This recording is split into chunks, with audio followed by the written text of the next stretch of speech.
Hello friends, आज फिर से हम निफ्टी का वीकली चार्ट देखेंगे। पिछले वीडियो में हमने मंथली चार्ट से शुरू किया था। आज फिर से यहाँ पे वीकली चार्ट पे अगर हम देखते हैं, इससे आगे का अगर आपको देखना है तो पिछला वीडियो जो है मैं लास्ट में यहाँ पे डाल दूंगा, वो आप देख सकते हैं। अभी के लिए यहाँ से जो वेव 5 शुरू हुआ है उसको हम समझने की कोशिश करते हैं। यहाँ पे एक इम्पल्सिव 1 और 2 कंप्लीट हुआ है और यहाँ से 3 का अगर हम प्रोजेक्शन निकाले तो ये नॉर्मल प्रोजेक्शन रेंज है वेव 3 के लिए, राइट। 100% से लेके 161% की रेंज में जनरली वेव 3 जो है वो प्रोजेक्ट करता है। ज़्यादातर 161% को ये अचीव कर ही लेता है, राइट। लेकिन इसको हम नॉर्मल रेंज बोल सकते हैं वेव 3 के लिए। अब वेव 3 शुरू यहाँ से हुआ है, 16,828 से शुरू हुआ है, राइट। तो ये जो वेव 3 है वो अभी भी 23% भी रिट्रेस नहीं किया है और ये शार्प बाउंस देता रहा है। हालांकि यहाँ पे एक बार 23% एग्जैक्टली टच किया था और वहाँ से एक शार्प बाउंस मिला था, लेकिन ये जो रिट्रेसमेंट था वो हमें इतना कॉन्फिडेंट नहीं लग रहा था कि यहाँ से हमें लगे कि ये इम्पल्सिव है और इसका ये पूरा करेक्शन हो चुका है और यहाँ से ये अब ऊपर जा सकता है। उतना कॉन्फिडेंस हमें यहाँ पे नहीं था, राइट। तो अभी ये जो बाउंस है वेव 3 का, उसको हम स्मॉलर टाइम फ्रेम में देखेंगे। अभी के लिए इस पूरे बाउंस का रिट्रेसमेंट जो है 23 to 38% की रेंज आ रही है, 18,641 से लेके 18,295। 18,295 के नीचे अगर ट्रेड करता है तो ही हम निफ्टी में नेगेटिव हो सकते हैं, अदरवाइज ये सपोर्ट रेंज है और अभी भी निफ्टी को हम पॉजिटिव मान सकते हैं और इस रेंज में हम बाउंस एक्सपेक्ट कर सकते हैं, राइट। तो ये जो डाउनसाइड ब्रेक इवन पॉइंट है हमारा, ये इस बाउंस के बाद ये ऊपर ही शिफ्ट होते जा रहा है। अभी ये 18,295 पे आ चुका है। अभी ये जो बाउंस है उसको अगर हम स्मॉलर टाइम फ्रेम में देखते हैं तो यहाँ पे ध्यान से समझेंगे। ये काउंटिंग में हमने जो भी चेंज किया, क्यों किया, वो पिछले वीडियो में हमने अच्छी तरीके से समझाया हुआ है। वो वीडियो नहीं देखा है तो आप ज़रूर देखिएगा।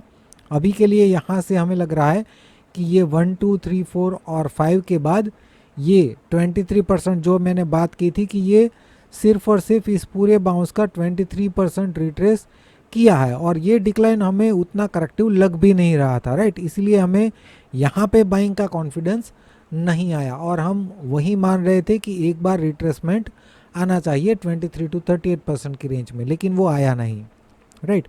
अभी ये 1 और 2 के बाद ये अगर 3 शुरू हो चुका है तो यहाँ पे भी एक हमें शार्प बाउंस देखने को मिला है। लगातार यहाँ पे गैप्स देखने को मिल रहे हैं, राइट। यहाँ पे पिछले 3 सेशन जो है हमें गैप अप ओपनिंग देखने को मिला, जो कि पर्सनालिटी है वेव 3 की। तो यहाँ से जो 3 शुरू हुआ है उसमें ये 1 2 3 4 और ये 5 कंप्लीट होने के बाद ये 1 और 2 कंप्लीट हो जाता है, राइट। 3 के अंदर 1 और 2 और उसके बाद यहाँ पे 3 ऑलरेडी स्टार्ट हो चुका है। यहाँ से जो इम्पल्स स्टार्ट हुआ है उसका अगर हम 1 2 और 3 का प्रोजेक्शन निकाले तो ये नॉर्मल प्रोजेक्शन रेंज आ रही है, राइट। 100% से लेके 161%। इस पूरे बाउंस का ये 1 और 2 करके इसका अगर हम वेव 3 का प्रोजेक्शन निकाले तो ये नॉर्मल प्रोजेक्शन आ रही है, राइट। 161% ऊपर आ रहा होगा, राइट। तो ओवरऑल अभी हमें ये रेंज में बाउंस अभी भी हम एक्सपेक्ट कर सकते हैं।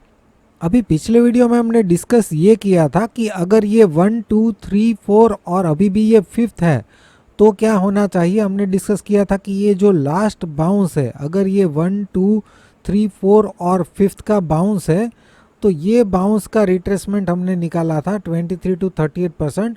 वो 38% तक शार्पली हमें इम्पल्सिव डिक्लाइन देना चाहिए, तो हम उस 1 2 3 4 5 के बाद डिक्लाइन के बारे में सोच सकते हैं। लेकिन अभी के लिए यहाँ से जो वेव 3 शुरू हुआ है उसको हम देखते हैं स्मॉलर टाइम फ्रेम में। ये पूरा जो वेव 3 है उसको समझने की कोशिश करते हैं। यहाँ पे अगर हम देखें तो वेव 3 के अंदर ये 1 2 3 ये 4 और ये 5th, उसके बाद ये करेक्शन, राइट। तो 1 2 3 4 5 ये हो गया 1 और ये हो गया 2। अब यहाँ से जो वेव 3 शुरू हुआ है ये उसकी नॉर्मल प्रोजेक्शन रेंज है, जो हमने ये डेली चार्ट में भी अभी देखी थी, राइट।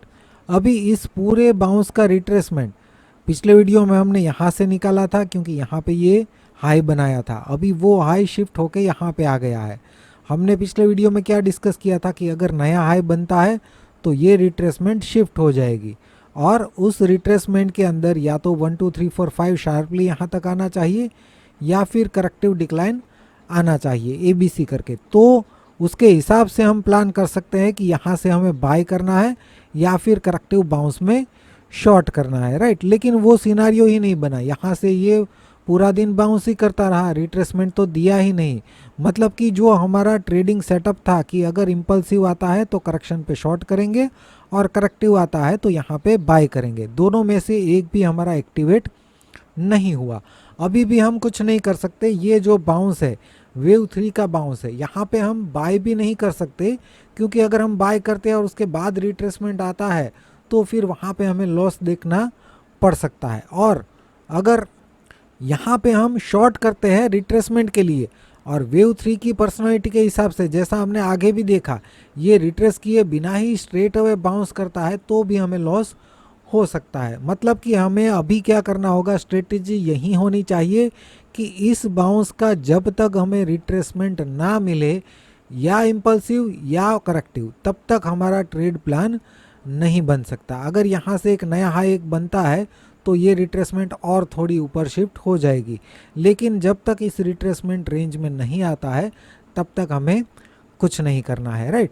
लेकिन फिर भी इमीडिएट मूव के लिए ये जो बाउंस है उसको आइडेंटिफाई करके कुछ छोटी रेंज जो है वो अगर मिलती है तो ढूंढने की कोशिश हम कर सकते हैं। ये जो है लास्ट बाउंस 15 मिनट चार्ट में देख लेते हैं। यहाँ से जो बाउंस है ये 1 2 3 4, इस तरीके से हमें जो भी मेजर रिट्रेसमेंट है उसको मैं यहाँ पे 4 कंसिडर कर रहा हूँ, इसके अलावा और कोई मेजर रिट्रेसमेंट नहीं है, राइट। तो इसलिए मैं यहाँ पे 1 2 3 और 4 कंसिडर करके यहाँ से अगर मैं 5th का प्रोजेक्शन निकालता हूँ तो ये ऑलरेडी एक्सटेंडेड है, 61% को भी ब्रेक कर चुका है। मैक्सिमम लेवल जो है वो आ रहा है 19,300, राइट, 309, ये मैक्सिमम लेवल आ रहा है।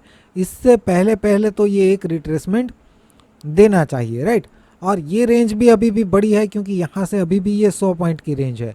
तो अभी भी इस रेंज को कम करने के लिए यहाँ से जो 5 शुरू हुआ है वहाँ से ये शार्प बाउंस को अगर हम इसको 3 और इसको 4 कंसिडर करें तो 5th का प्रोजेक्शन यहाँ पे ये भी एक्सटेंडेड है और मैक्सिमम 100% जो आ रहा है 19,238। तो ये रेंज इम्पोर्टेंट हो जाती है।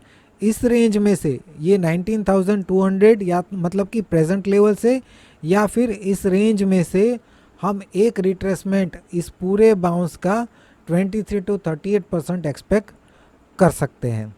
मतलब कि आने वाले 2-3 सेशंस के लिए हम बोल सकते हैं कि निफ्टी की रेंज जो है 19,240 या 50 से लेके रफली यहाँ पे 19,000 तक बोल सकते हैं। ये 38% जो है 18,990 के अराउंड आ रहा है, राइट।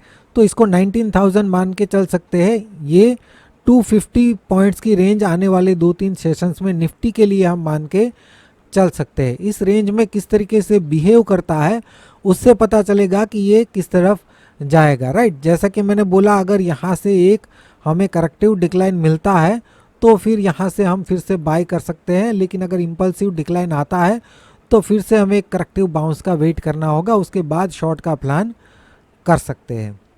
तो निफ्टी में फ्रेंड्स आज के वीडियो में बस इतना ही। वीडियो को लाइक कर लीजिए और नए हैं तो सब्सक्राइब भी कर लीजिए। वीडियो देखने के लिए आपका बहुत बहुत शुक्रिया, धन्यवाद।